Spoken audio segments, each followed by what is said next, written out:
What's up? Well, I've been job hunting lately, but that's not really the content or the mood I want to bring to this podcast right up No, I front. mean, yeah, you don't want to just bring up, just get right, just dive dick head first into the abject misery. No, no, certainly not. So, outside of that, I've been doing my thing. I've been watching a lot of movies lately, as I tend to do. I Uh huh. I always try to do, like one a day, and I always fall behind. But this year, I think it's the 11th, and I think I've managed 16 or 18 movies so far, and I have seen two movies this year. One of them was Gnome Hut, and one of them was Brightburn. I'm Brightburn. so bad at watching movies that aren't for this I podcast. yeah, I get it. I don't Like know. It's I put on like an 80-minute. So my one of my goals for this year for movie watching is to watch all of Mary Elizabeth Winstead's filmography. sure. And this includes the very first movie that she was in at the age of like 13 called The Long Road Home, which is like a straight to VHS movie about some boy who goes to live on his grandparents' farm, and his granddad is really racist about Native Americans, Ah, and Mary Elizabeth Winstead is there. And I got like I tried to do that on like I don't know, January like 5th or 6th, and I got like 20 minutes into the movie, and I was like, okay, I gotta pause this movie and I'll come back to it, and it's 6 days later now, and I have not come back to it. yeah, it's hard sometimes, right? I think for me, Right. the biggest thing I run into is when I watch a movie, I really prefer to have the time to just sit down and, watch it, focus all of the attention that I can on it. And so it's hard for me to put on a movie in the background while I'm doing something else and feel that I've gotten sort of the substance of it. Yeah. Like I can do that with movies I've seen a few times before, but if it's something I haven't seen, if I'm not 100% engaged with it, I think to myself, oh, this movie is not great, this is kind of boring, but it's just because my attention span isn't focusing on it, right? But so yeah, I've been trying to focus on stuff when I can. I have y'all done Cronenberg's The Brood on this podcast before? Have y'all ever talked No, I about think that? the only Cronenberg we've done is Videodrome, and I think Dead Ringers is Cronenberg, right? Yeah, Dead Ringers is Yeah, a we did. Cronenberg joint. Yeah. Yeah, Blair and I did that when we were fucked up on Four Loko. That was our Four Loko special. God bless. God bless. Yeah, we should talk about The Brood sometimes. That movie is really good. I watched that to prepare for this podcast episode. I actually watched Superman 3 and 4, which I had never seen before, and neither The three is the one with Nuclear Man and Richard Pryor in it, right? 3 is the one with Richard Pryor, 4 is the one with Nuclear Man. So, Okay. yeah, 3 in particular I wanted to watch because that is the one where Superman absorbs fake kryptonite and becomes super dick at the end and has to struggle with being not so much an evil version of himself, just kind of an asshole version of himself. And I felt like that was pretty appropriate for the content of the film that we will be discussing on the podcast today. Yeah. I've never seen a super. I don't think I've ever seen a Superman movie. I think I watched like half of the Brandon Ruth, is that his name? Brandon Ruth, the I like mid 2000s one. The Superman Returns. Yeah, the one where like that trailer that was plastered all over with the bullet bouncing off of his eyeball. Sure, I have not seen that movie. I've Yeah. seen Superman 1. I've seen Superman 2, I think mostly in pieces on TV broadcasts and things like that, but I'm not sure I've seen the whole thing. Superman 3, I don't know if it was good, but I did enjoy it.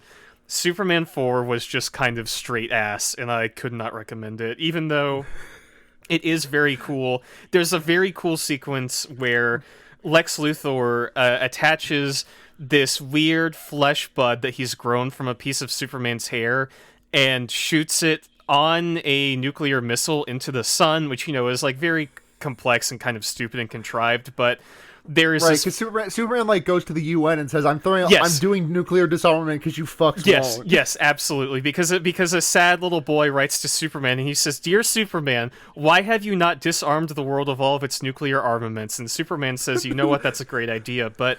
And that little boy was Hideo Kojima writing Metal Gear Solid 5: Phantom Pain. But there's this really good moment in that movie where the missile flies out of the atmosphere into the heat of the sun, and when it collapses into the sun, there's this animated sequence where like this plume of radiation and fire comes out of the sun, balls up, forms into an embryo, which then develops into a blast of energy that becomes Nuclear Man. And I'm just sitting here watching it, and I'm thinking, this was a very inspired sequence for a very shitty movie. I don't know. Sometimes they just put all the pussy in one for the movie in one little shot. Yeah, they put all the pussy into that movie for Nuclear Man's hair and big silver glue-on nails that he wears. This is what they did for Gnome Hut. They put all the pussy into the dream sequences and then just spent the rest of it like saying, what if the director self-insert fucked a teenager? Listen, I know that between you and I, we could do a whole second episode on Gnome Hut right here and right now. Because I fucking hate that movie so much, but I am not. I have to walk away. We must be the ones that walk away from Omelas. Yeah, absolutely. We must be the ones that walk away from Brightburn, Kansas. Yeah. But we're walking towards Brightburn, Kansas. We're walking towards Brightburn, Kansas, because I don't think anyone in this movie walks away from Brightburn, Kansas. So, do we want to go ahead and get into it? Yeah, let's do this.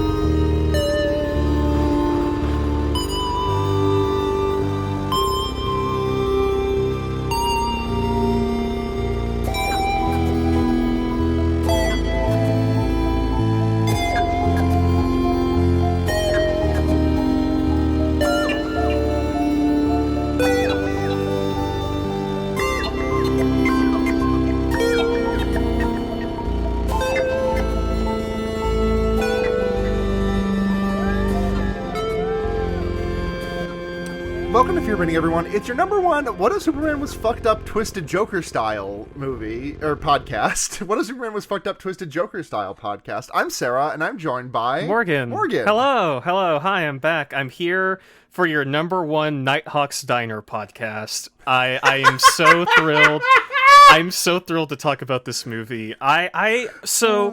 We were talking about me guesting on another episode, right? And right, because a bit of a peek behind the curtain. We're recording this on Tuesday, like the 11th, and I've got a surgery coming up this week, so I had to get an episode like done really early in the week so that I can hand it off to Blair for editing for the Monday that this will be coming out on.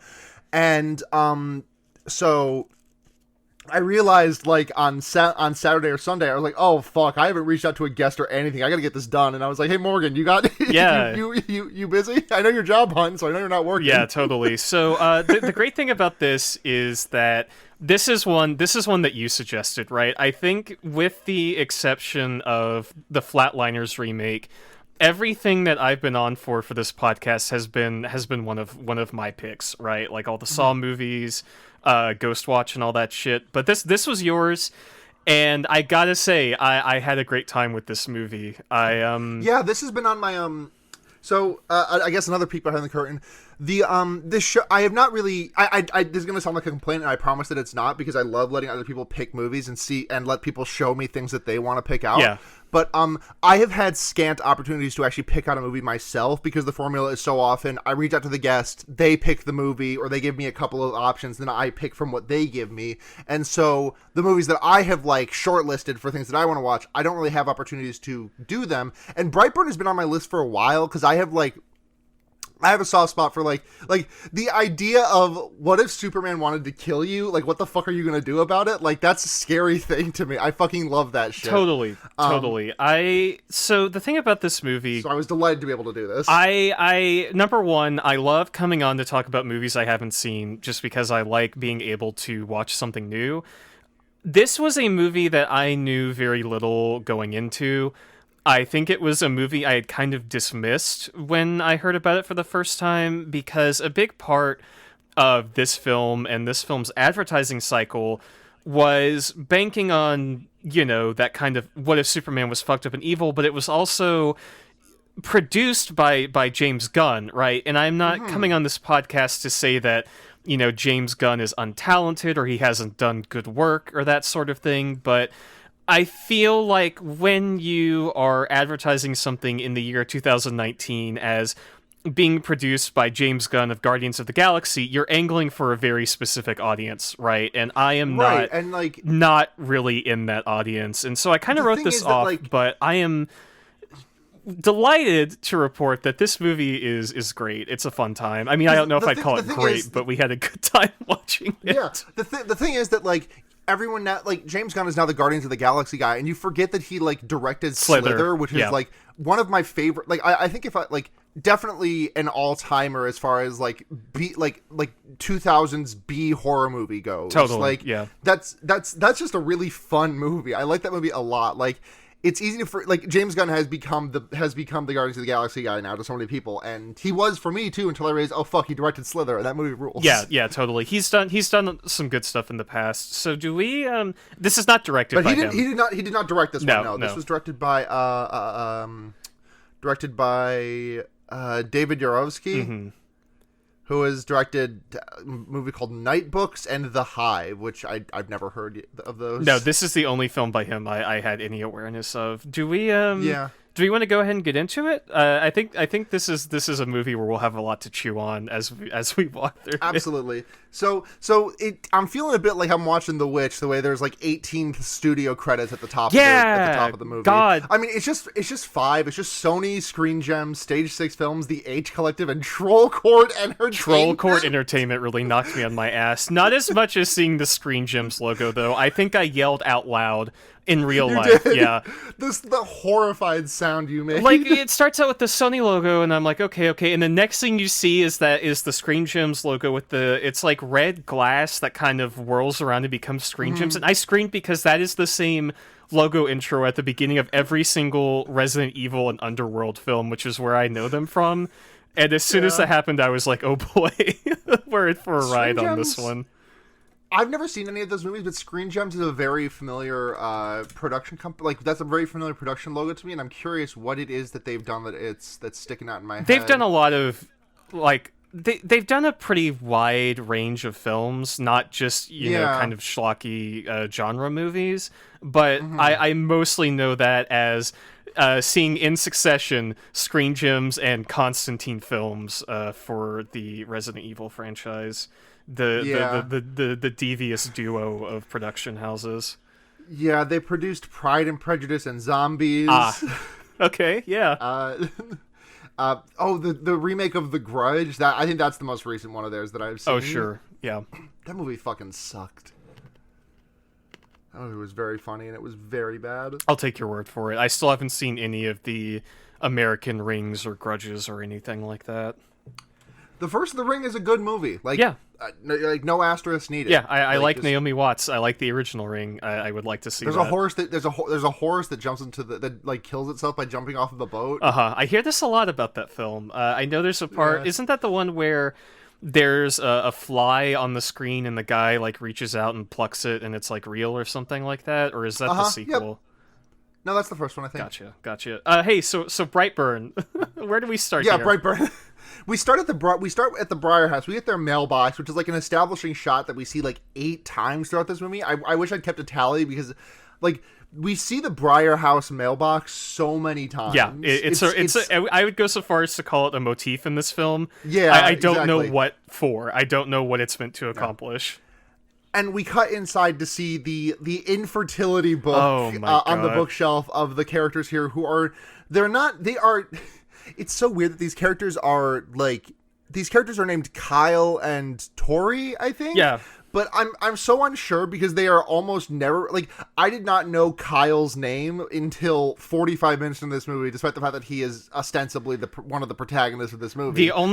Same with Tori. The only reason I knew Tori's name is because at one point she's wearing a name tag that says it on there. I don't think they mention her name until, again, like an hour 15. Yeah, it takes a while. So we cut into this house and there's just they're just fertility guides splayed out everywhere. It's so just funny. Like how to get knocked up. Yeah, rustic mailbox $50, vintage spoon display $80, infertility books $3,600. Please help me budget this. My family is dying. 10 chickens. Yeah, God. We'll get to that. We'll get to that. Yeah. But God, they like this movie. This movie does a lot to, I guess, do what I would loosely call environmental storytelling. But none of it ever really sticks because they never do any other kind of storytelling. I feel like there's a lot of exposition in this film that's just kind of meant to be assumed by the viewer that we just don't see or aren't privy to, like the fact that we don't learn their character names until, an hour into this film. Right. Fucking so our two characters, Tori and Kyle, mom and dad, they're trying to fuck, they're trying to have baby, but then Tori's like, wait, hold on, I do you hear that? And like I could have just been hearing things, but I could swear that I heard something. Like, it wasn't Despacito, but like it sounded like musically similar to Despacito. Maybe it was a cover of Despacito. Yeah, it was the Dobby Pussy Indulgence song. Yeah, they blew all their music budget in this movie for the credits song. Yeah. God, okay. That's an hour and a half away. Yeah, we gotta work up to it. It's a pretty good payoff. I can't believe I have to. Yeah, it is. Yeah.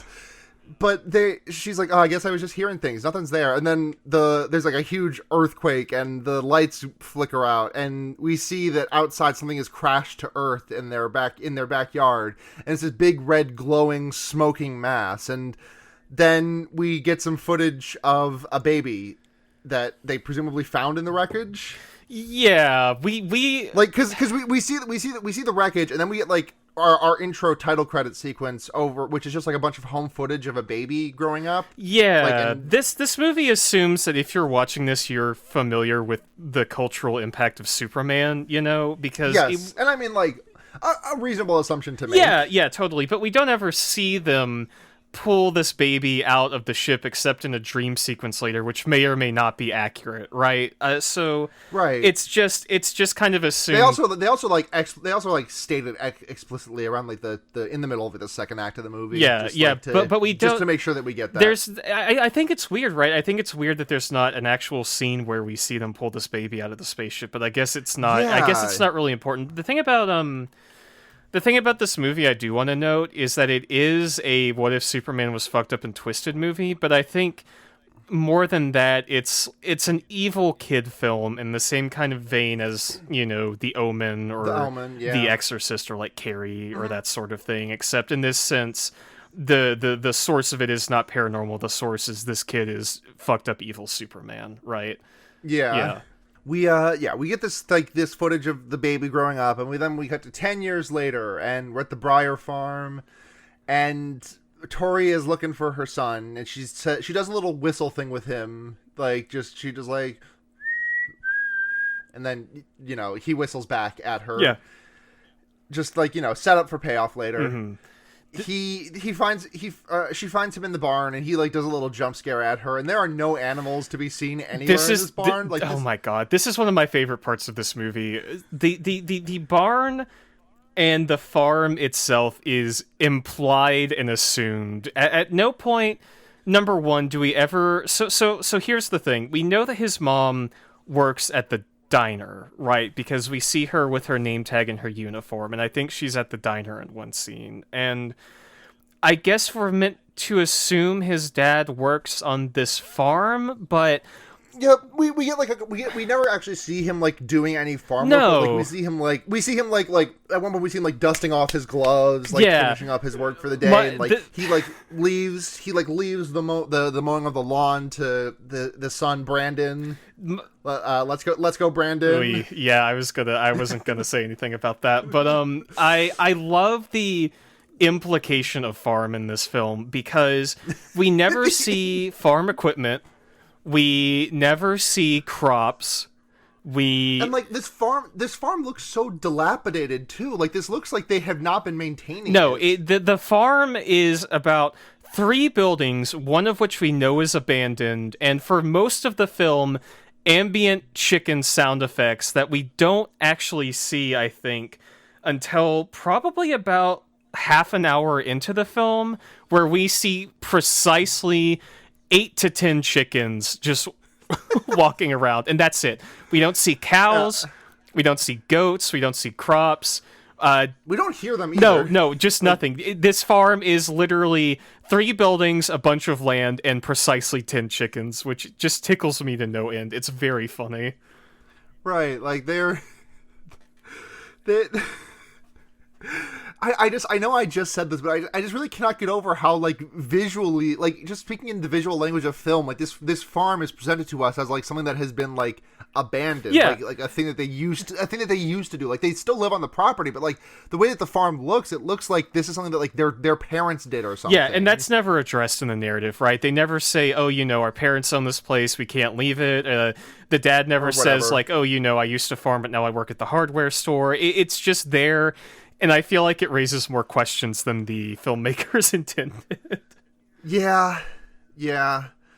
But so Brandon goes to school the next day, and we get the classic horror movie trope, the prescient lecture, the thematically the on theme lecture, which I said this while we were watching it, but this will never not fail to like. I love this genre trope so much. It truly is so near and dear to my heart. It's a huge cliche, but I will never ever get tired of it. Yeah, because the lecture in this case is like the teacher asks Brandon what the difference between bees and wasps is, and he gives like an extremely detailed description of them. Yeah, how does this kid know so much about wasps? What's his deal? He did the reading, I guess. Yeah.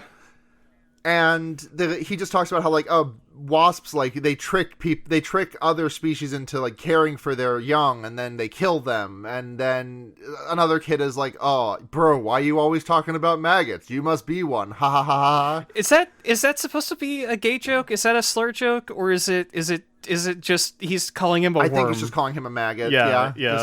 He's a little worm boy. Yeah. But the girl in front of him, who's like his like, I guess, his little 12-year-old crush, turns around and says, don't worry, smart guys end up ruling the planet, smiley face. Yeah, winky face. Aha. Unless I was I don't know. I was really worried about something with this movie, and yeah. The thing I was really worried about with this film is that they were going to set this up as him like lasering all of his classmates to death in a really ham-fisted school shooter type situation. Yeah. Thankfully, that does not happen in this film. What happens is way funnier. So yeah, I was so relieved that is not how this went. I'm not complaining about this, but given the setup, I'm very surprised that his classmates got off relatively scot-free. Yeah, totally. I was expecting this movie to end with... I was literally expecting this movie to end with a shot of him, like, walking into the school, and then, like, the lasers coming out of his eyes as people scream, and it cuts to black. Like, that's how I thought this movie would end. Yeah. Thankfully. I guess that kind of happens, right? Doesn't in the credit scene, doesn't he like blow up the school? If he does, I missed it. I know there's like a montage of destruction at the end, but if that happens, it's handled with much less like specificity, I suppose. Yeah.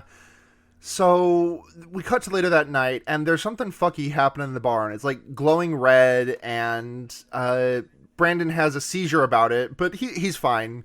He gets up and walks to the window, opens it, and falls out. There's a really weird, like, continuity cut here where, like, when he gets out of bed, there's this top-down view of him, and we see, like, like his red blanket, like, kind of hooked into the waist of his pants from behind, like kind of cape. looking like a cape. And then when he gets to the window, the blanket is just completely gone. Yeah. And this is just a very minor thing, but it just felt like, I don't know. It felt weird. It was a little strange. There's a lot of really odd editing decisions in this movie. Some of them you can tell are like trying to do something cool, but they just sort of disrupt the continuity, I think. I don't know. I mean, this movie's fun. I think it has some, things you notice here and there like that. There's one scene later on where he's in one location and then suddenly it just cuts to the other location where they're like there. Yeah.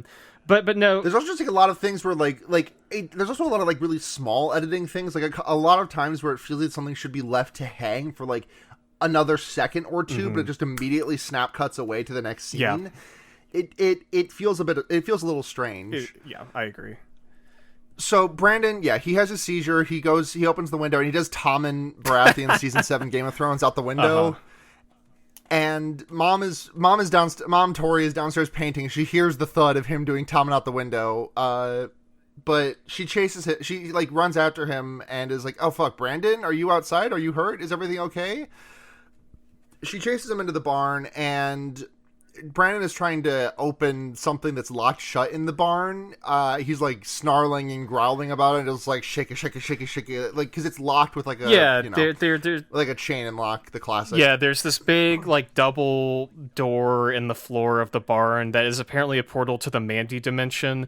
There's this red light spilling out of it, and these fucked up garbled voices coming from it and shit like that. And he's trying to get it open, and the mom comes out and.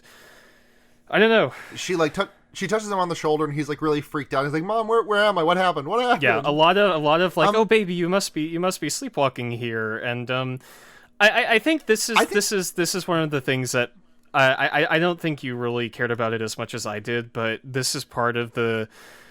I mean, it really sounds like I'm doing CinemaSins to this movie when I say this, but the one thing that bugged me about this film was that this kid starts acting weird and the parents act like this is completely unprecedented, and it's like you found this kid in a pod from space. Like he came in a fucking UFO. Why is it so weird that he's acting like a freak? I don't get why they're so surprised that there would be something weird about this kid, Yeah, I kind of rationalized it away as being like, well, I mean, they made it 12 years without anything really strange manifesting. Like, they talk about it a little bit later where the dad is like, this kid has never gotten a cut, he's never bled, nothing bad's ever happened to him. But at the same time, it's like how do you not feel like that? How do you not like realize that this is? How do you not like at least get the sensation that this is the chickens coming home to roost in some way, shape, or form? I mean, it's the implication, and like I guess like the movie wants us to blame it on like the protective mother nature of Tori and how she really wants a baby. There's like a very loosely implied but never capitalized upon piece of the storyline where Tori, the mom, and I guess by extension the dad, think that this baby was like a gift from God or something, because she's always like, she's always like, "Oh, you were a miracle, you were sent from above," and that kind of stuff. And it's like, yeah, but he came down in this fucked up like evil Tetsuo space pod. Yeah. Right. Like you haven't seen The Odd Life of Timothy Green or whatever that fucking movie was called, right? No, I have no frame of reference for that. So, The Odd Life of Timothy Green was a late 2010s movie about a family who could not get pregnant and could not get an adoption for whatever reason. So one night they wrote like a bunch of, they did like a, a fucking like, just like a, oh, this is what we want our kid to do. This kid should like be cool and good at music and score. I want him to score the winning goal. And like they put it in a box. They put all those notes in a box and they bury it outside as like just like The Secret kind of thing. And then something happens and a child age 10 sprouts fully formed from the ground. I am adding this to my watch list. I am seeing that of the various performers in this film, our good friend Lin-Manuel Miranda is one of them. What? Yeah, he's apparently in this movie according to Letterboxd. Hold on. I need to He was in Star Wars? What was he in Star Wars? Why was he in Star Wars? Oh my god. Yeah, okay. Oh my god. Yeah, I remember this now. Fuck me. Yeah. Okay, this movie was not late 2010s. This movie was 2012. I saw this movie in theaters. Oh, God bless. Yeah. My parents took me to it because they thought it would be... I don't know. They thought it would be... My mom cried about it, but like anything where the movie ends with like a child and her parents being separate, with a child and the parent being separated is going to like make her bawl like a baby no matter what. Sure, absolutely. Yes, okay. So the mom is like, wow, this is just sleepwalking. Nothing bad's happening. And the dad is kind of suspect. The dad is very much less like immediate. The dad is very much quicker to turn on Brandon, the baby boy, than the mom is. And Kyle is like, "Hey, what's going on?" Tori's like, "Oh, he was sleepwalking, but he was just downstairs. It's fine. It was nothing." There's a very small thing that I like here, which is his mom is singing "Every Little Thing's Gonna Be All Right" to help Brandon calm down. I keep almost calling him Timothy because I'm just thinking about The Odd Life of Timothy Green. That movie is fucking ridiculous. Is he a plant person? Is that what it is? That's the vibe I'm getting from this poster. He's got a little sprout coming out of his sock. He was grown. He like was formed as a plant, but I think he's like just a regular. Well, he's a very precocious little boy who helps save the town, and it's who helps save the town and like the town is a work town, and it's what's the word? Not a work town. What's the word I'm looking for? I don't know. Like the more generic term of a mining town, but instead of it's a factory town. Sure. And the factory is a pencil factory. Okay. So they really wanted Tim Burton to direct this one, but they got Peter Hedges so badly instead. Yeah, I see. Okay. There's one of the things they put in the box to manifest Timothy Green was we want him to rock, and then they have him go to a piano recital later, and instead of like playing anything on the piano, he just starts like doing the fucking cowbell beat from Lowrider by War. Great. Maybe we should. Is this something we can sneak under the radar for Fearbaiting? Can we make an argument for Timothy Green as a horror film on this podcast? I think we can try. bonus episode, not part of the counted canon. No, certainly not. Where are we in? I almost said Come True. Where are we in Brightburn now? So the next thing that happens is that we get Brandon and Kyle doing some bonding. They're like making a door, doing some work around the yard, and Kyle brings up this thing that feels like it's going to be like relevant in some capacity, but I completely forgot about it until right now when I string up in my notes, which is that he's like, I did not know what the fuck I was doing with you because my parents were not really like great, did not raise me very well, so I was kind of working from scratch with you. But whenever you got fussy, I would give you one of these, and he hands him like one of like the blue, the vanilla flavored Tootsie Roll pot, the vanilla flavored Tootsie Rolls. Uh-huh. And then he's like, okay, I gotta go do some stuff. You mow the lawn, and Brandon goes to start the lawnmower, and it just will not fucking start. And he just like yanks it and pulls it, and eventually he gets really mad, and he pulls it so hard that it does rev and start, and he launches it across. This is so good. This is the first point in this movie where I think I cackled out loud. This is like a great starting point for this power stuff, where this lawnmower just launches like it's been thrown inside of Source Filmmaker and lands off in their acreage somewhere. Right. And Brandon walks out to it because it's like he revved the motor, and I'm doing very much cinema sins here. Do not get me wrong. You can get my ass for this, but I have never seen a push lawnmower that was electric that did not have like a thing you need to hold down to keep the blade running to prevent it from doing this. Sure. Yeah. Maybe when the lawnmower models, embedded in the ground, the little trigger got pushed by a rock or something. Got stuck. Yeah. Sure. But Brandon walks out to it and is just like, he wants to, I guess, measure his abilities, so he sticks his hand in the lawnmower blade, and it just completely grinds to a halt, his hand completely unharmed. Yeah, he just sticks that shit in there, and it fucks it up. Yeah. So how do you feel about this movie being a metaphor for, like, being a very angry pubescent teen? Do you think it works in that way? Because this is around where I started to realize, this is just going to be puberty, but he's going to be fucked up and evil, right? I don't think so. I feel like it's a little bit too, like, what's the word? Not inconsistent isn't the word. Like, it doesn't feel clear enough on that front to really get... No, that's not what I mean either.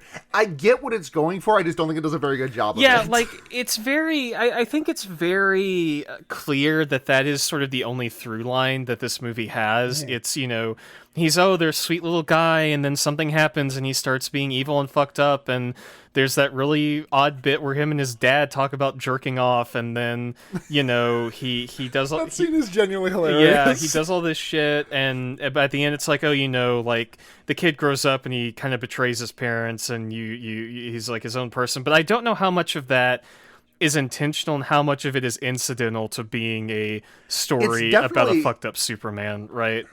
It's definitely on purpose. There's like a scene where they're they're talking about like after the next, there's a scene right after the next scene that. Yeah. Let's get through the next scene and then we can talk about this a little bit more, because the next scene is they go to a diner where we get this exterior shot where there is like no parking lot. This is so funny. This diner cracks me up every time we see it in this movie. The name of the diner, which I thought I wrote down, it's like Dilbo's or something like that. Darbo's. Yeah, Nighthawks at the Darbo's, because the thing about this diner is, number one, with this diner is that there is no visible parking lot to this diner. It is sitting on what appears to just be a 2-lane, like, really wide road with no cars, no people, nothing out front, and number two, it just appears in like this pocket dimension. It's in its own self-contained black void every time we cut to this diner, right? There's no indication that you can't see through the windows, you don't see anybody parked out front, there's no benches, no street lamps, no nothing. It's just like it's so funny, because later on, and we'll get to this, there's a shot where one of the chefs walks out of the diner, and he just goes through the door, and we see him, like, trudge across the frame through this road just into the black void at the edge of this shot with no indication of, like, where he is going, where his car is, if he's walking back. I don't know. It's such a strange... It's so bizarre, and it's a lot like one of those things where there's 10 chickens, where I've just been kind of thinking about it nonstop since we watched this movie. The diner, like, this is the diner at the center of the universe. Yeah. From Hitchhiker's Guide. Totally, yeah. And also the diner at the center of the universe from the Diner at the Center of the Universe, Douglas Adams book. God. I read all of those books. I remember when I used to be able to fucking read books, and now I'm like, I can't fucking read a damn thing. I keep bumping my headphones into the side of my mic when I turn. I used to love those books. I actually have on my shelf here, this thing is like falling apart. I've read through it so much. Oh, is it like the black book with the gold leaf? Yeah. Yeah, I had that too. I had that exactly. I used to read through this entire series at least once a year when I was in high school and early college, and they don't make this edition of the book anymore. I think I got it from like Barnes and Noble or something, but I've read through this so much that the gold leaf is all fucked up, like the bookmark is gone. I think the pages are like almost kind of falling out of it, but I used to fucking love these books. Maybe I only ever read through them once myself, but I think the thing that I think about the most is the guy who is immortal and has made it his life's goal to deliver a personal insult to every single being that has ever lived. Yeah. And the one that sticks in my craw is like the guy who dies at a cricket, who's like dying at a cricket game, and the guy just shows up in his spaceship and is like, "You are a piece of shit. I hate you. Goodbye." Yeah, gosh, they were really influential to my sense of humor, but it's been so long, and now that I've got this in my hand, I kind of want to read them again. So maybe next time I'm on the podcast, I'll report back with the Hitchhiker's Guide book report, and we can talk about that. Yeah. But why don't we talk about Brandon using the Dune evil voice in this scene before we do that? Yeah. Cause so they're at the arcade, they're at the Nighthawks diner that's in the the diner at the center of the universe, and we got Kyle and Tori, and then I think it's Tori's sister and her husband. Yes. I think that's the relation. Yeah. Tori's sister Marilee and her husband Mark or something. I don't remember his name. In my notes, he's just Badger. He's played by Badger. He's Badger from Breaking Bad. He's played by what's his name? Matt Stone. Matt Stone is the guy Matt Stone's the guy from South Park, isn't he? Oh yeah, that is the guy. I'm also thinking Matt Smith, and that's the Doctor Who guy. Dude. Let me hold on. Yeah, because he came up when we were like, oh, this guy looks so familiar. Matt Jones. Yeah, Matt Jones. Yeah. So Badger Breaking Bad gives Brandon a gun for his birthday. He gives him a Red Ryder with the stock and the Red Ryder bolt action with the stock and the compass thingy and all that stuff from Christmas Story. And Dad Kyle says, no guns. We agree to this. What the fuck are you doing? Badger? Yeah. And Brandon really wants the gun. Yeah, he wants it so bad. This is like me when my parents forbid me from playing shooter games, even though my dad showed me Doom when I was like 7 years old, and so I would just sneak over to our neighbor's house to play the first Halo. But he's like, no, you can't have the gun, you can't have the gun.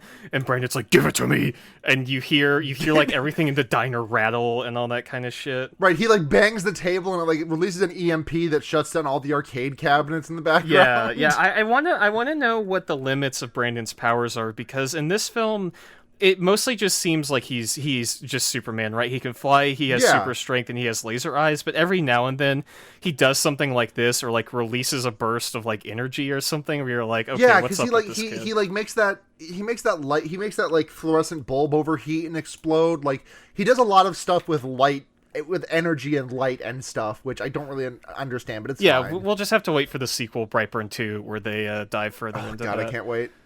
Yeah. So Brandon throws a little tantrum, and Dad Kyle's like, all right, we're going home. Come on, Brandon, let's go. Sorry, everyone, we're not having food tonight. Bye. They get back to their house, and this is the scene I was talking about a couple minutes ago, where Dad is like, man, what? I don't know what happened. He turns 12, and all of a sudden he's got that mouth on him. What's going on? And it's like, yeah, this is very clearly an entire thing about, the terrible teens. Yeah, totally. The trials and tribulations of parenthood. Who are we supposed to empathize with in this movie? Are we supposed to empathize with the parents, or are we just supposed to say, wow, cool sicko kid, and like watch him blow people up? Because I wasn't... I guess there's supposed to be some sympathy for the parents. I have to wonder if the director of this is a parent themselves. Because like it feels like they are it feels like the way that they're, or like the scriptwriter or something, like it feels like they are specifically aiming for like the overwhelming feeling of all else, of loving your child in the face of everything. And it just feels like a really weird thing to be doing when the rest of this movie is, when all like the murder homicide in this movie is so cartoonishly every gory. kill in this movie is laugh out loud hilarious. Like, we'll get to it, but I really didn't know. The effects look great. Like I love the gore and the goop and all the bodies and stuff. Totally, it looks tremendous. This was a movie I wasn't really sure where I stood with, because I was like, okay, I don't really know. But then as soon as people started dying, I was like, oh, this is this is good. This is great. This is a 3-burger for sure. At least. Yeah, totally. So Mom and Dad are sitting on the couch and they're like, well, maybe we should go camping. That would probably help lighten some tension. Dad's like, yeah, let's go camping. And also, let's have sex. There's like a line in here where they talk about like the stuff that they did when they were 12, which is insane. Just the unhinged. the idea of middle school, like high school sweethearts is already like really to me, but like middle school sweethearts. They literally say they were 12 years old and like sneaking out to fool around, and that is like the wildest thing I have ever heard. I mean, I just don't know. I'm not going to get into it, but it just feels like very. You couldn't just like make him like 13 at least, like 13 or 14, you know, just like 12 is such a weird age to be fucking around. Yeah, it's like so that. I don't know. I don't know. This is like she's like, oh, you know, there's something we haven't done in a long time. She's like, oh, is it going to church? It's like, yeah, all right. We haven't gone to church in so long. Yeah, there is like a religious undercurrent to this movie, but it's never. Oh well, Craig just bounced. He didn't like us talking about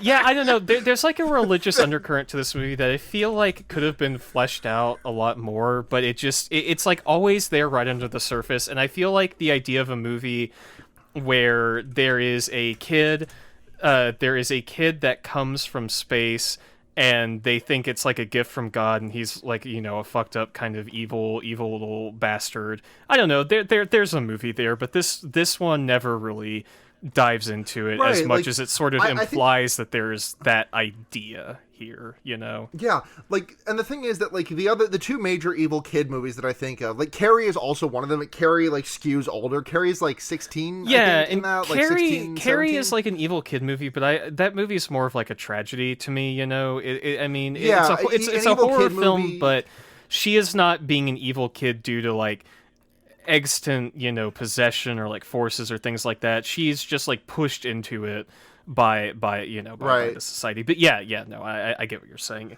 But so like the thing is the big two are The Omen and The Exorcist, and those are like steeped like from head to toe, like by nature of everything about them, they are steeped in religion. And I think that, like, because those two movies are such a blueprint for Evil Child, it's really hard to extricate the idea of Evil Child without, I think, getting, like, it's hard to, it's hard to separate the peanut butter from the Reese's, yeah, right? absolutely, yeah. And Without getting a bit of chocolate in it. Yeah, I think this movie still works without diving into that stuff, Yeah. but I do think it would have been an interesting direction for this to, like, fully flesh out in that way, Uh-huh. So when they're getting ready to go for the camping trip, Mom finds some porn under his bed, which is like, it's just like the Sears bra catalog, which is also the same shit. So, okay, I guess I'm in a habit now because of fucking Noma with the amount that I revealed on that. I guess I'm gonna talk about some shit. I did keep like a Sears bra catalog in between my mattress at like the ages of like 13 to 14. Uh-huh. But what I also did was I would print out like 80 pages of like gender transformation stories and hide them under my bed to like read through manually from the websites that I frequented, and just like that would be like sitting right next to the Sears bra catalog. God bless. I would say that's significantly less fucked up than what happens in this film, where they're flipping through the bra catalog only to find that this kid also has pictures of like open heart surgeries and like gore and anatomical diagrams with all this shit. Yeah. This goes nowhere. This is completely out of nowhere, and also like never comes up in any capacity. I mean, again. I don't mean to be gross, but it does come up because at the end we find the body that he's squirreled away, and he's like cut her completely open, right? Like all of her organs are out and all that you're right. shit. That it does come up there. I did not connect the dots there. You're right. Yeah. You're right. I feel like it's just in here to be kind of edgy, because this movie is edgy, but it's not like edgy. Like it's not as edgy as I had expected it to be, but this in particular is just like a shock moment, right? There's a fun line here where Tori's like, is this guy stuff? And Kyle's just like, no guy stuff I've ever seen. Yeah. Yeah, just dude shit, cranking it to intestines. Yeah, this is a metaphor about how kids in small town fall into like shock images on the internet and stuff like that, I guess. Yeah. Oh no, honey, Brandon's on live leak. Oh no, Brandon's posting on B again. We have to turn off the internet. Oh man. I bet there's definitely like when Brandon goes absolutely apeshit sicko at the very end. I bet that there's some footage that wound up on live leak off. Of what totally. He did. Yeah, there are definitely people out there on the internet being like, oh, this guy's so cool. I mean, we get that a little bit, don't we? With I mean, we see. We'll get into this later, but there's like a bit of the internet reaction to his presence, and it's just an Alex Jones parody. But it's pretty all right. Yeah, it's really weird. Yeah. So they go camping, and Brandon and Kyle are off doing some hunting, and he gives him the talk about being a boy, and like, and I guess he doesn't do a very good job of it, but also I will say, as like, my dad kind of had to play it by ear with me because his dad was not really around all that much. And so this was very reminiscent of the kinds of talks that my dad would have with me about this stuff. Sure, totally. Like, he did not tell me explicitly it's okay to play with it. Yeah, sometimes, I didn't get that. Penis. I certainly did not get that. This scene is like where this kid flips from being kind of a weird, troubled child to being a complete sociopath, where like his dad is talking to him and he's like, it's okay to touch it sometimes, and the kid's like, oh, right now? Like right now? I'm just like, where did this come from? like he's not. It's just like a switch flips inside of him and he becomes a different character. And I don't like.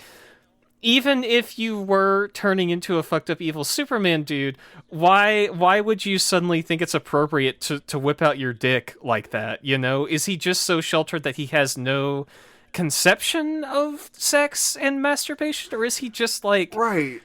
Is it just supposed to be fucked up and twisted? I think it's just supposed to be fucked up and twisted, right?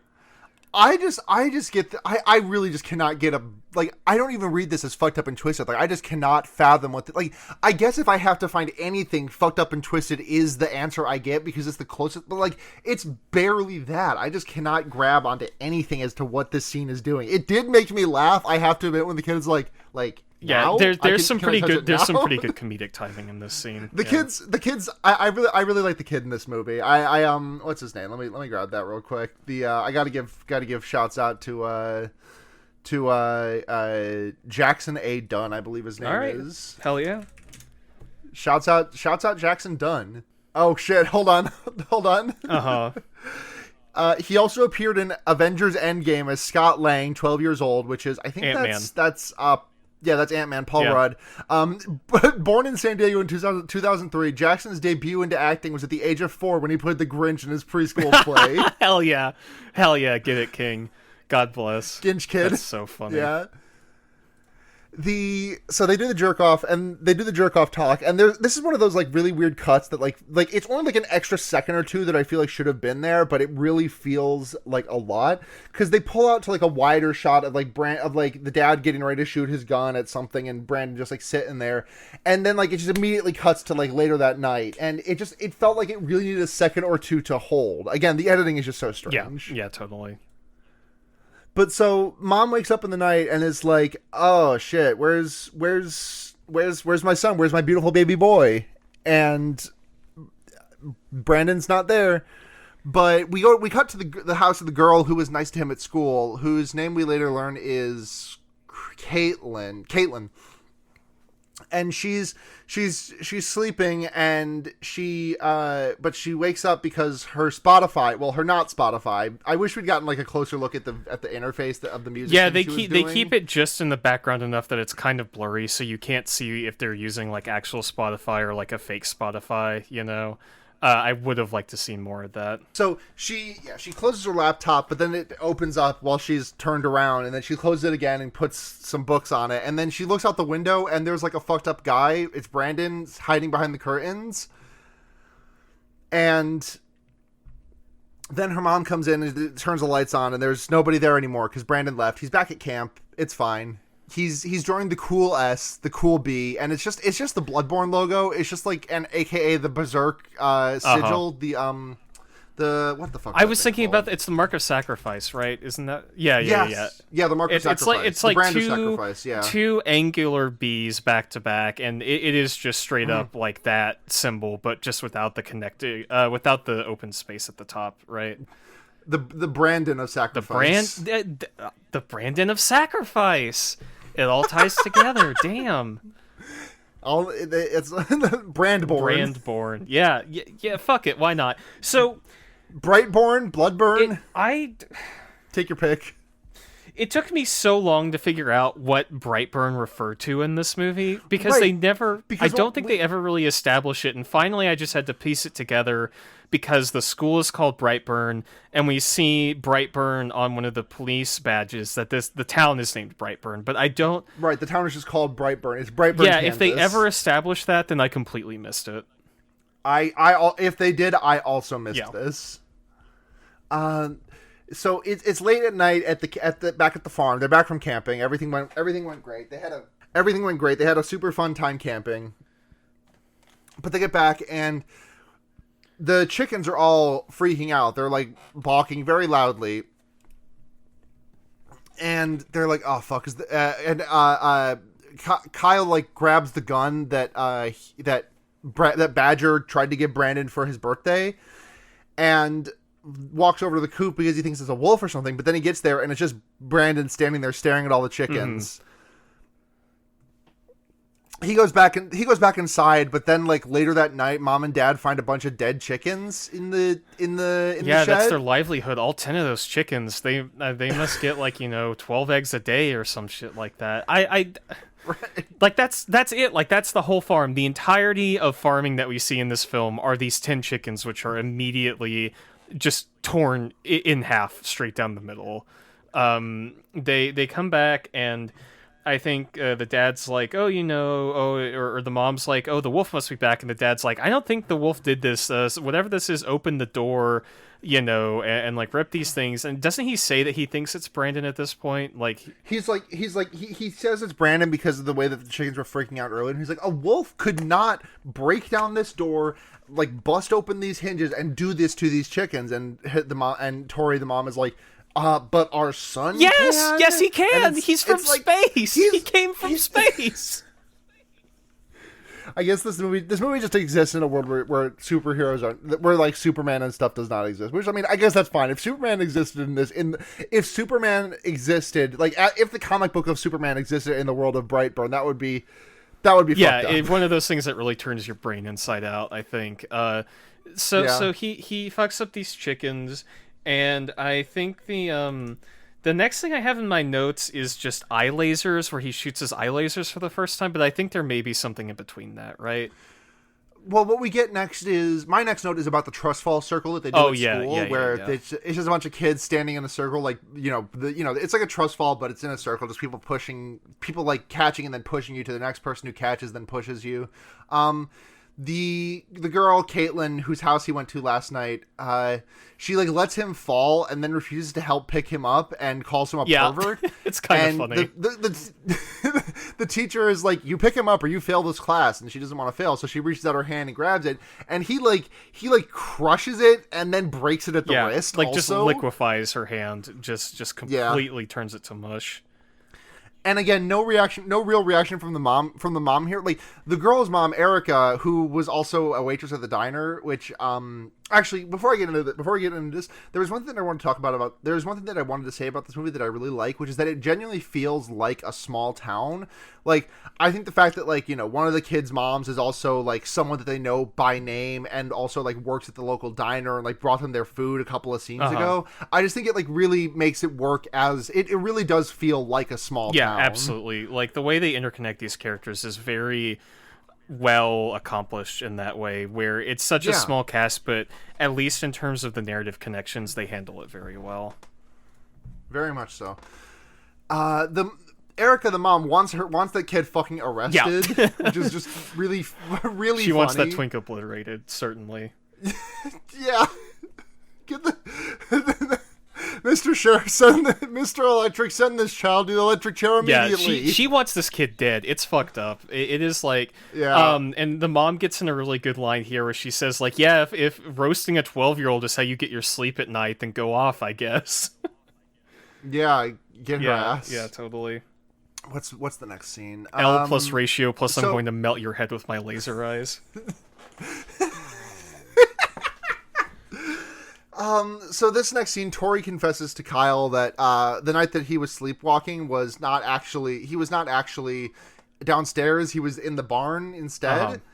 And they're like, that's fucked up. Something in the shed. He was looking in the shed, and then we cut to that night, and something in the shed is like talking to Brandon, and it's telling him it's just like repeating some words in an alien language, and it turns out that the words that it's repeating are "take the world," which is that just seems like a weird thing to. I don't know. It just seems like a weird sentence construction. Yeah, well, it's speaking an alien language, I guess. You do your best with syntax and such. Yeah, translation. Yeah.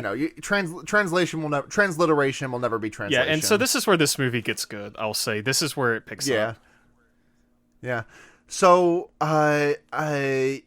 Brandon's like, mom like is looking for Brandon again, and she finds him like having opened the portal to the Mandy dimension. He is like floating above it, like just hovering, and she walks up to him. He like falls down and like cuts his hand on the spaceship that he landed on, that he came to Earth on. And this is an important thing because we see him like bleed. It can hurt him, and mom comes clean. It's like, listen, honey, you fell to Earth when you were not adopted. We found you in this space shuttle. You fell to Earth. And Brandon freaks the fuck out. This is the scene where we get that weird cut you were talking about earlier, where he's like throwing a bit of a tantrum in the barn, and then it like completely like just really like really abruptly, suddenly. Yeah. Yes, thank you. Yes, abruptly. God, I can't fucking talk. Really abruptly cuts to the inside of the house where he's just like scooping like framed family photographs off the shelves and like throwing them at the wall, and is like, I'm so angry. And then he walks outside and he says, take the world, and goes Super Saiyan. He shows up in Caitlin's room and is like, I brought you some flowers. And Caitlin's like, you can't be here. My mom says so. And Brandon says, I'm going to take care of that, and vanishes. A word? Oh, what, real Yeah, shit? yeah. I think Is this the last time Caitlyn shows up in this movie? it might be. Yeah, I think it is. But It's so weird that she doesn't show up yeah, he again. fires off the eye lasers, goes to talk to her, and then we get that incredible shot I was talking about earlier, where it's the establishing shot of the diner out in the black void, and this guy in the chef outfit Yeah. just like walks to the edge of frame without any like aim or direction or indication that he's going to his car. Yeah. And Erica, Caitlyn's mom, is like this poor woman. She's so understaffed. She is like the tables have not been cleared whatsoever, and she's the only person left doing it. Like, she doesn't have a dishwasher. She doesn't have anyone else. She is solo closing this entire restaurant. I feel so bad for her for this and other reasons. But scary things start happening when she starts closing the drawer for the night. And well, she starts closing the drawer and then notices that all the windows have fogged up and been coated in the Brandon of Sacrifice. She's like walking around. She like looks up at a fluorescent light bulb that's acting weird, and it explodes and lands a shard of glass in her eye. And this was upsetting to watch. This is like some Fulci eye trauma right here, where the glass blows up, and we get this extended shot of her with this shard of glass like in her eyeball, and then she like has to reach in and pull it out. And there's a very, like, I gotta say, blood on the floor after she does it. Sorry, do what? Just like there's like a big splurt of blood on the floor. I was gonna say this is a very bold thing that they do here, which I think is actually kind of cool. There like you see her eye and it's like leaking blood everywhere. And she is like looking around the restaurant, and half of the frame is covered in like red, and half of the frame frame is normal, which I think is kind of fun. It's really cool. Yeah, it's a really I love that shit. In season 2 of ReZero, there's a scene like that. There's like an episode that's like that also, and I love that shit. It's good. I think it's really cool. There's a lot of cool decisions in this. I don't think there's like this movie is not exactly cogent, I don't think, from start to finish, but there's a lot of really cool things in it. I think if they made like a sequel to this and were like 30% more indulgent and 20% more competent, it would blow people out of the theater. It would be like really, really fun. Right. So yeah, Brandon is there. He's like he's got the cape, he's got the suit, and he's got his silly little super suit on. And Erica locks herself in the walk-in fridge, but Brandon just laser eyes the door open. And there's this really, really funny scene that this really funny shot of like him standing really far away from Erica as the lights are flickering, and then like the lights flicker and he's like launched himself at her, and then it hard cuts to black, and it's just me when I fucking get you. There's a couple scenes like that in this movie. One thing I want to point out in this, and this is a really fun touch that doesn't make much sense, but I do like it. When he is sitting here in the hallway about to attack her, you see his cape flapping in the wind despite them being indoors. Yeah. And I like that, but I want to know if that's part of his powers, right? Does he have sort of does he have an aura? Yeah, does he have like a JoJo's Bizarre Adventure power for presentation, where just the sheer force of his dramatic aura will make his cape flap in the wind, or is there a draft? Right. You know, is there air conditioning coming through? I think if you're dripping as hard as he is, like, it just happens automatically. Yeah, totally. But he fucking gets her, and I really like afterwards in these scenes where the parents are trying to figure out what's happening, how shitty and unrepentant he is about all of this stuff. Right. Yeah, but so what happens is that the next day Brandon comes downstairs and is like, "Hey, I've been doing some thinking about the adoption, and I'm sorry about the tantrum I threw last night. I like it, actually." And they're like, "Well, you're going to be a little bit late for school, but you know what? Let's get you some nice breakfast. Last night was tough, and 10 minutes late never killed anybody, huh?" And there's an instant cut to the cops at the diner, investigating the missing Erica. Yeah, they cannot find her body is the thing, right? Like, she's gone, but they have no idea what happened. Right. I also wanted to note that the subtitle track that we had for this movie was not very good, but the most fun mistake that they made was every time someone said "hey," it got written as "eh," like the fucking shopkeeper in Sonic 06. Hey.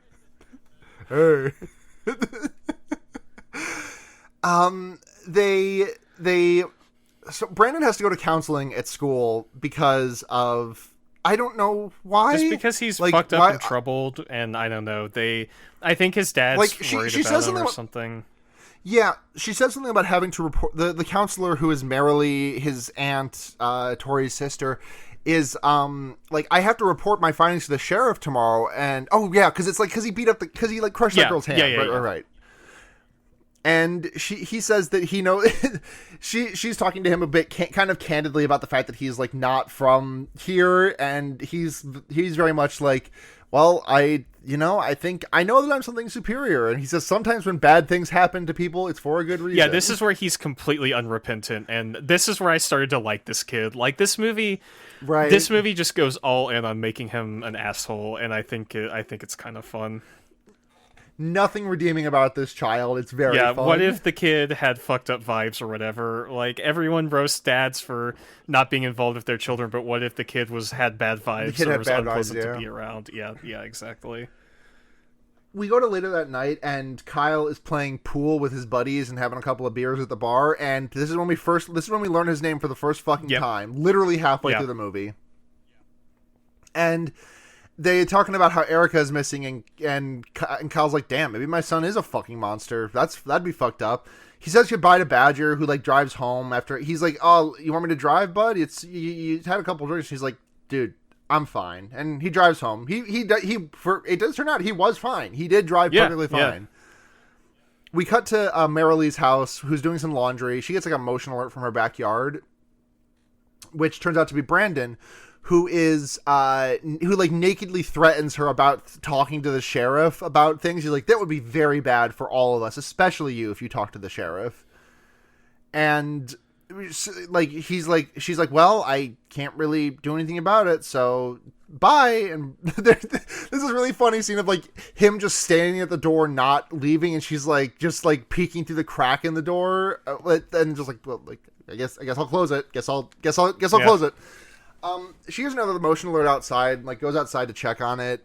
At which point, Brandon sneaks into the house, and he's sneaking up on her, and he's about to kill her while she lays down in bed.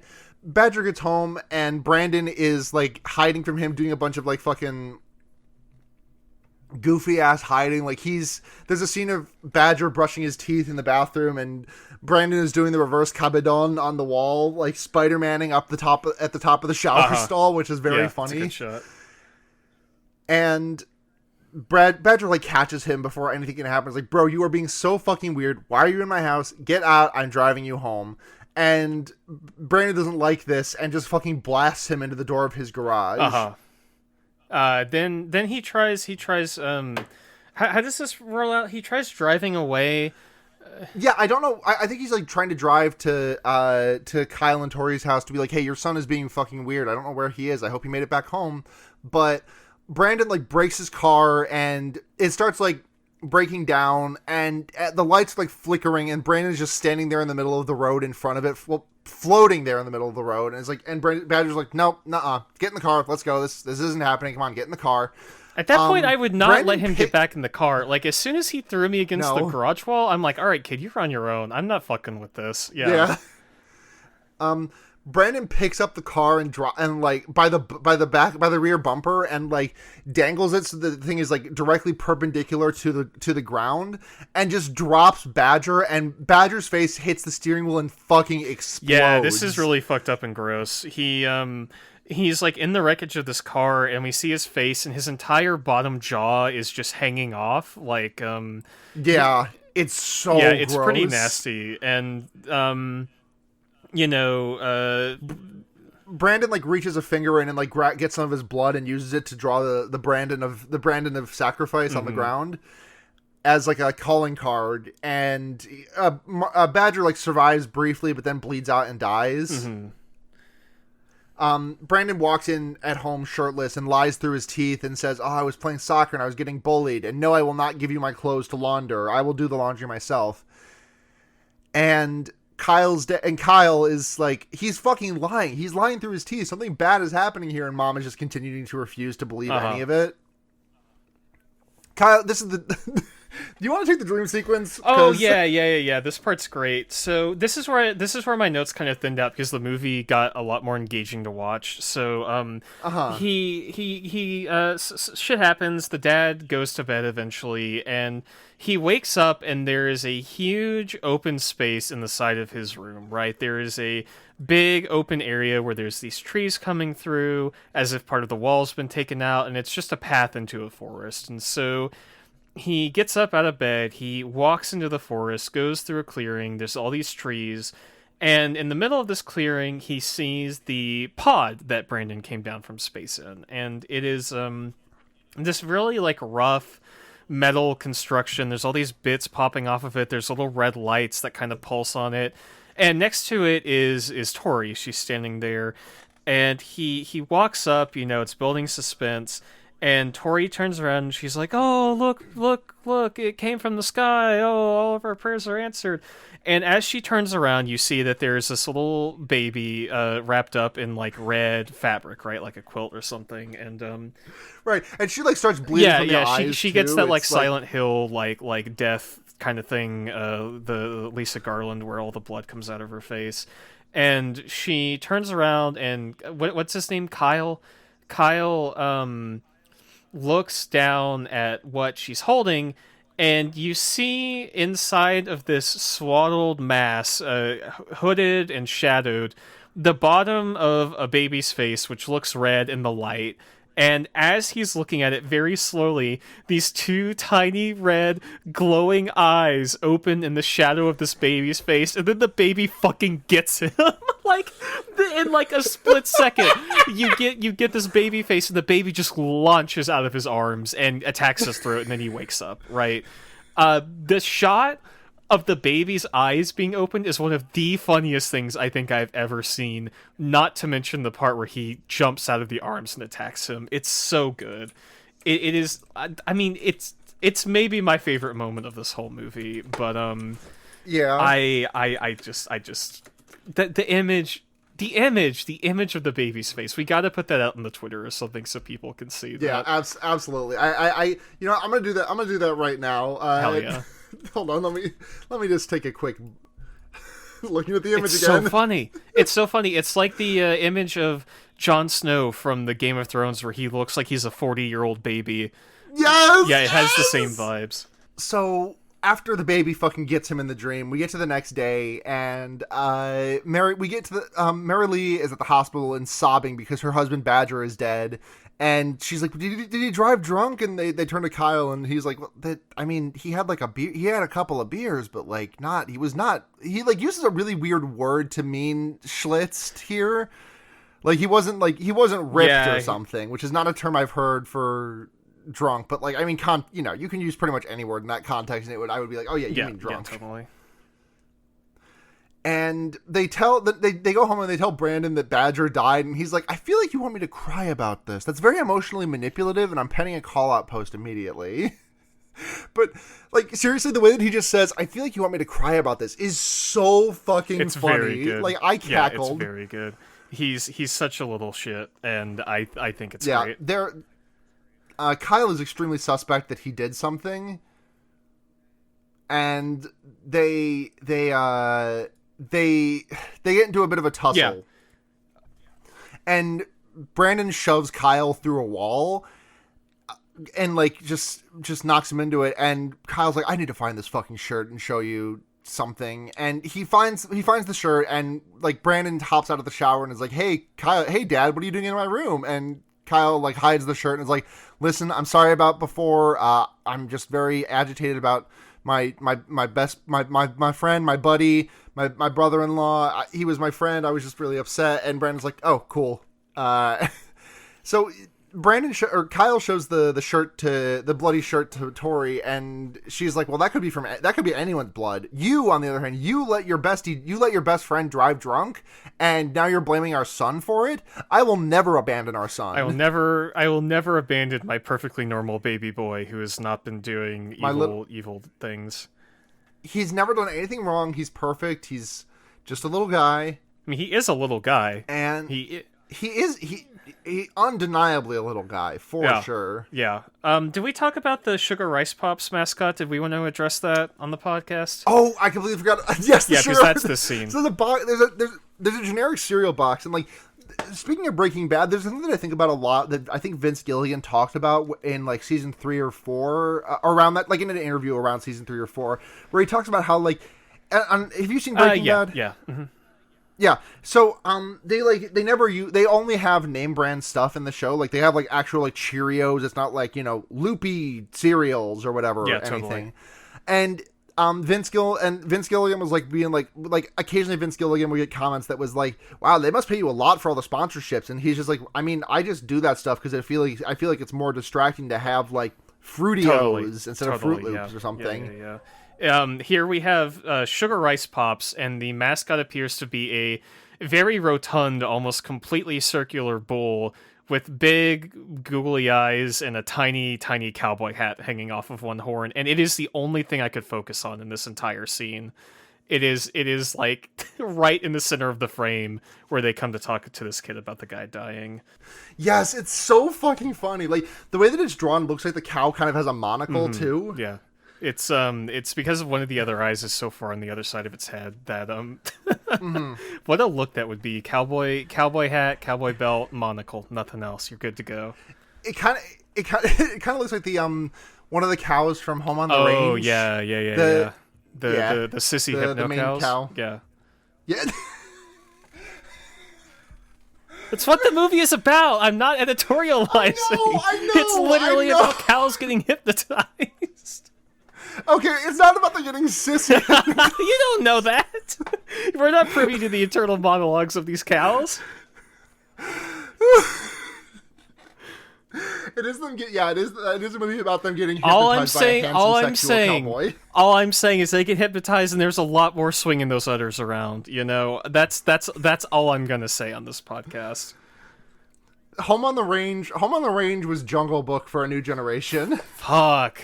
Of hypno fetishists. God, I hate that I understand what you're talking about in that regard. I hate that I had the cultural knowledge to understand that joke and appreciate it. Come on, everyone knows that Ka was like a fucking prototypical of everything for a lot of people. Yeah. Do we want to finish talking about Brightburn?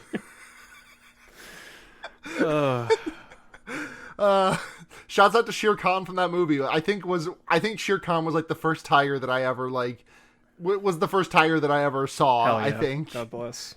Definitely had a big 3-year-old crush on Shere Khan. You know what? Movie. Understandable. If I watch that today, I might have a big 26-year-old crush on Shere Khan, but I really don't remember anything about that movie aside from that.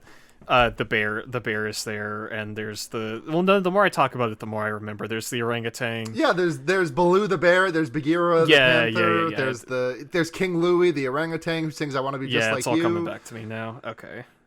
Yeah, how could you forget Shere Khan and the vultures who are like, I don't know, what do you? I don't think I've seen that movie since I was like 12 years old. It's been years. I have not seen it since I was like 5. It's been even longer for me. I watched that one a lot when I was very very little. Yeah, I gotcha. Anyways, so we get the sissy hypno cow from Home on the Range on the cereal box, and what happens next? I literally between now and the end of the film, I only have 4 notes. Because I was taken by the rest of this film. I got this. So we cut to the sheriff's office where they're just there's like a radio broadcast being like, the sheriff's office is still looking for help in locating Erica, who disappeared from Darbo's the night prior. Darbo's. And the sheriff is the only one who notices the Brightburn logo, the Brandon of Sacrifice that was left at both the. Because it was gone from the diner by the time they got there, but he did breathe on the glass and make it show up. And then there was the Brightburn the Brightburn logo on the pavement smeared in blood near where Badger died, and we head into the third act of this movie, and Kyle heads off with Brandon to go hunting, and. I think it's kind of obvious what's going to happen here. At least for me, I was like, okay, you kind of see where this is going. Yeah, the sheriff rolls up to the Briar estate like 5 minutes after Kyle and Brandon leave, and is like, "Hey, is this anything?" And shows her the Brandon of sacrifice that was on the ground at Badger's corpse crime scene. And Mom says nuh-uh, but then goes to his room and finds like a bunch of really well drawn art that Brandon did of all of his murders. Yeah, he's a very accomplished artist, I gotta say. Brandon should have gone to art school instead of killing people because he's talented as hell. he like has drawn these really intensive, like, is this another one of his powers, do you think? He has the Star Platinum type precision power where he can just put a pen in his hand and draw something really, really quickly. And Brandon, one of the last drawings it says "Take the Earth," and it shows Brandon drew himself lasering the earth with his eyes. And we go back to the hunting scene of Brandon and Kyle, like, they're just out there hunting. But then Brandon steps out in front of Kyle and is, like, looking at something on the ground. And Kyle, like, readies his rifle and, like, is about to, tries to shoot him in the back of the head. But, of course, it just bounces right off completely because Brandon is not, like, you gotta come at him harder than that. Like, are you kidding? Are you trying if you're gonna come at the king, you better not miss, you know? Yeah, he didn't miss, but, like, you gotta... Like, this is the equivalent of shooting, like, shooting Omar the Wire with the fucking Nerf gun. Yeah, I thought you're gonna get a face full of buckshot. Yeah, I thought what was going to happen here was they would make a bullet out of the spaceship because it was setting up all the gun stuff. But I mean, this is fine too because. But Kyle does not know that about the spaceship because I'm sure that the mom Tori would not have told him about the ways to kill her son. Yeah. But what happens here is Brandon just kind of like shrugs it off and turns around. The dad's like, "I'm so sorry. Oh my god, Brandon, I'm so sorry." And Brandon grabs him and fucking melts his head like a goddamn candle using his laser vision. Like you see the lasers eat through his head as it like melts off to the side and just sort of collapses. It's pretty fucking gnarly. I like it quite a bit. It's great. And Tori calls Kyle because she's really worried about all the drawings that she found and is like, "Kyle, hello, Kyle." And Brandon picks up the phone and says, "Dad's gone." And she says, "Gone where?" And he says, "I'm home, Mom." And we see that he's like levitating above the farm. And the cops roll up and they try and like help save Tori, but as soon as Tori makes it to the front door, the sheriff is standing there and he's like, "Don't worry, Tori, we got you." And then as soon as he's like mid-sentence, Brandon just like rushes past and explodes him like the fucking opening sequence of The Boys where the really fast superhero just explodes that guy's girlfriend. Yeah, he just liquefies this dude. There's nothing left of him but blood and viscera pieces on the front porch and the fence. Yep.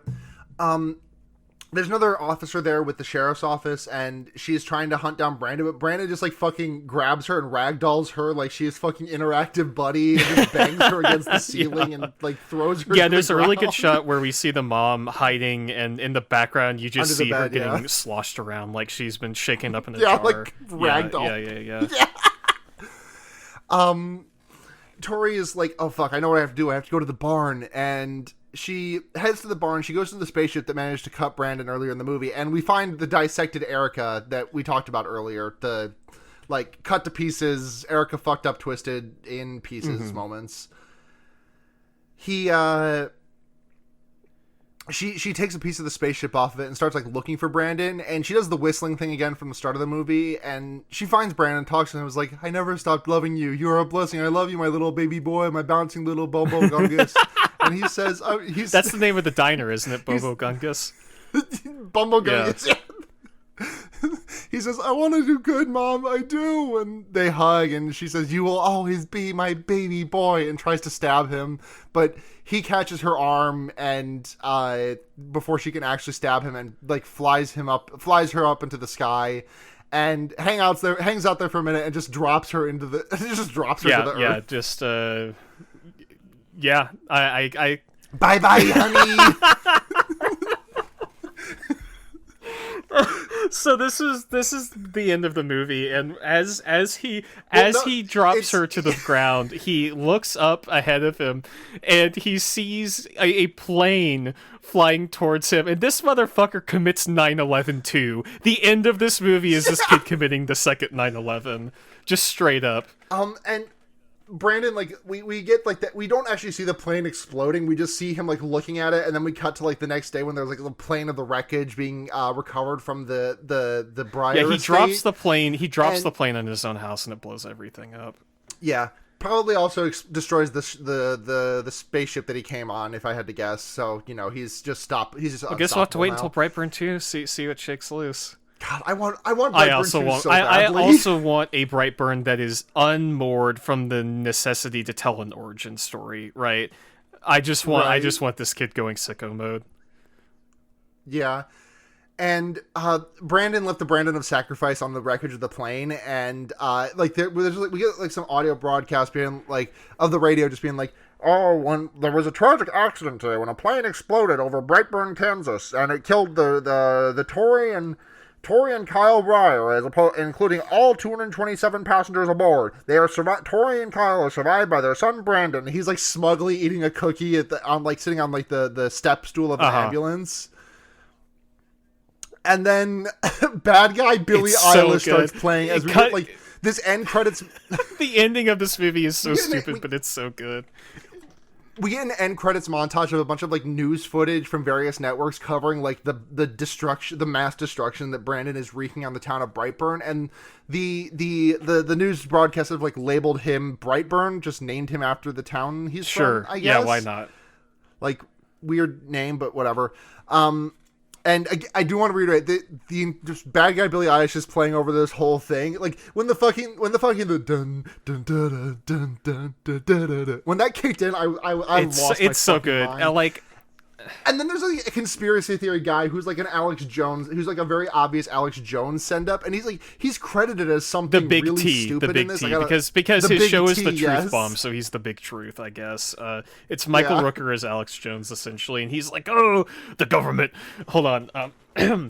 The government is turning all the kids gay and sending them up into the sky, and they're hiding all this shit, and they're just that whole kind of spiel, and that's it. Like, that's the movie.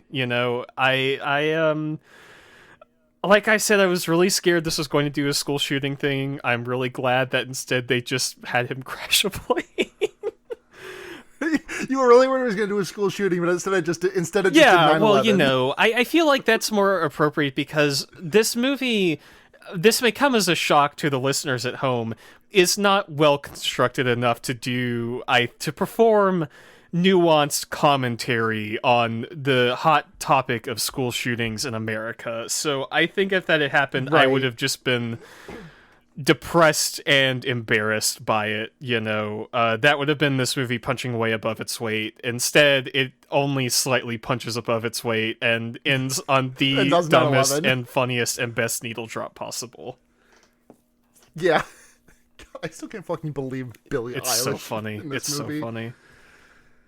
Oh god. Okay, on a scale of 0 to 5, Home on the Range brand cow corn rice pops. How many sugar rice pops are you going to give this? How many boxes of sugar rice pops? I'm giving this movie a solid 3 out of 5 sugar rice pops. I don't know if the technical and objective quality of the film merits a 3, but it is pretty fun to watch if you're keyed into psycho kid sicko mode horror films. It's definitely... I was just going to say, the kills are fun. It's competent enough that you don't ever get bored while watching it. And it's edgy, but it's low impact. It's not going to change your life, but it's not one of those things you walk out of and you're like, wow, that was the stupidest thing I've ever seen, I think I complained about, I can't remember if it was this or Forward ReZero that I was complaining about this on recently, but it's like, I love, like, Final Destination and Saw, like, shaped my love of horror movies really reshaped my brain to just a point where I love, like, what if a fucked up uber violent thing happened? Totally. And The thing is that so often that comes part and parcel with what if a super fucked up sexual violence thing happened. Like, I find this happening a lot with like I love to read an edgy manga about like murder, doing fucked up murder things to other things, like fucked up murder things happening. Like, I think this probably dates back to like, me reading Battle Royale at age like 15 or whatever. But like, again, this like so much edgy manga lately is so much like that, but also sexual violence, and this has all of the killer of the physical violence, none of the sexual violence, and it's just exactly what I wanted. It does only get to 3.5 stars for me because it's like, I think to go any further above that would be to call this like a capital G good movie, which this is not. I had a blast with this, though. This is like everything that I wanted this movie to be. I really, really, really enjoyed this. It was quite fun. I enjoyed watching it with you. I'm glad it was as fun as it is. So I've given this one a single thumbs up. Sorry, I just noticed on the poster that I uploaded for the Twitter questions. There's a tag on it that says, "From producer James Gunn, visionary filmmaker behind Guardians of the Galaxy." No D on the behind. Oh boy. Year of the Sleepy Girl at Love's Small Song asks, what if you were a bit fucked up and twisted? And frankly, my dear, I don't have to imagine. I am my own evil twin. I am the fucked up and twisted version of myself. Yeah. That's not true. This is a fucked up and twisted podcast for evil people. The fucked up twisted version of me would be like, the fucked up twisted evil version of me is that fucking Red Scare woman who has COVID right now. I was gonna say, the fucked up and evil twisted version of me is the version that never stopped being a Republican and is out doing like fucking evil things at an attorney's office or some shit like that. I don't know. The evil version of me is like at the end of Superman 3, or not at the end of Superman 3, where he becomes evil and his first thing that he does is he fixes the Leaning Tower of Pizza. Like, that is my fucked up and evil me. I'm going around and I don't know, what would I do? What would I do if me right now, if I personally became evil? I don't know. I would like go take a dump. I mean, evil me. Take a dump on the White House lawn or something like that. I mean, who's gonna stop me? I mean, that sounds pretty good. That doesn't sound fucked up and evil to me. That sounds like that's just direct action. It's like a big fat shit on Joe. Just taking a fat shit on Joe Biden's property and getting shot by snipers. Well, I'd have Superman powers. I'd have fucked up evil Superman powers, so they couldn't stop me. You just shake off the bullets while leaving a fat dump. Yeah. Why not? Yeah, I hope Brightburn 2 has some kind of direct action. That would be great. I would love for them to make a sequel that was more like Venom: Let There Be Carnage, where it's just completely goofy. But I don't know. Will they make a Brightburn 2? Jury's out. We'll see. I'll be there on day one. They should. Yeah. Let me just check the Wikipedia, because there might, like, Wikipedia will often have some shit about like, oh, the sequel, there's a sequel in process or something. Hold on. Okay, hold on. So I just learned that the fact that the restaurant was called Darbo's is a reference to the Rainn Wilson movie Super. Oh, yeah, that was also by James Gunn. Yeah. Rainn Wilson plays a character named Frank Darbo in that movie. Interesting. Okay. And let's see. Okay, in August 2019... Okay, here we go. In May 2019, director David Yarovsky stated that upon the film potentially being a success, the universe of Brightburn would be expanded upon. And there's just like a bunch of like, maybe, something about this stuff. Like, in June 2019, James Gunn also stated that discussion of the sequel was happening. He was just busy with the Suicide Squad and Guardians of the Galaxy 3. And Jackson Dunn wants to do it again. Well, God bless. Brightburn 2, Burn Harder, coming soon. Give it. I need it. Come on. We got recommendation. No, we did question recommendations. Yeah. I mentioned it earlier on the podcast. I always forget that we do recommendations on this show, so I never have anything prepared. But I will just go ahead and again recommend The Brood by David Cronenberg. Very good early movie by him. Very striking colors. Very icky horror film. The violence in it is very well handled. It's very frigid, very cold. It is a deeply divorced movie, I think. It is a movie that has a lot of pain from him going through his divorce and like the weird relationship politics and gender politics and generational trauma of all that. But there is some really fucked up scenes with some evil children, and it's pretty cool to watch. And I think, like, in terms of his filmography, people mostly think of, The Fly, Videodrome, that kind of thing, but The Brood is quite good, and I will recommend it to people who enjoy a good horror film. Hell yeah. My recommendation this week is going to be a bit of an abstract one. I've been playing a lot of Celeste lately again, and I mean, I'll always recommend Celeste. Like, it's one of, if not my all-time favorite game. But what I've been doing lately is I've been going back and doing, like, the golden strawberries, which are... Have you played I have Celeste? not, because I am not good at those kinds of games, and they make me frustrated. Okay, so the structure of Celeste is that there are 8 main chapters throughout there's 7 chapters and there's like an 8th bonus chapter. There's also the ninth DLC, but I'm saying on the side. So there's 8 main chapters throughout the game which comprise the story of the game. And then those are the A sides. Then there are B sides, which are like the same stages but like remixed and made harder, kind of like a Mario ROM hack or something. And then there are C-sides, which are, like, even harder, but they're only 3 screens long, but they're, like 25 to 30 seconds of, like, a piece of, like, perfect platforming. And what they have are golden strawberries, which are, if you can do a chapter and get all the way from the start to the finish without dying once, you get a golden strawberry. And I've just been, like, working at that and plinking away at just, getting the way through. And I think I've gotten, like... There's 25 you can get in total, including the one for the DLC, and I think I have like 14 now.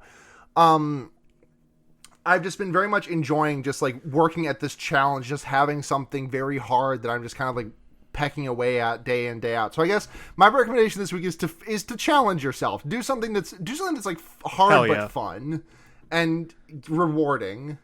Hell yeah.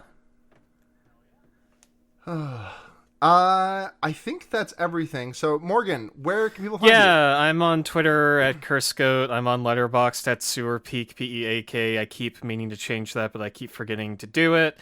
I do the Emoji podcast with Sylvie, Emoji Jerome, which I'm sure most people who are listening to this have at least heard about at this point. So that's out there on the internet. We are trying to get a new episode out, but we had to recover a file from a busted computer, so it's been taking a while to get back around to it.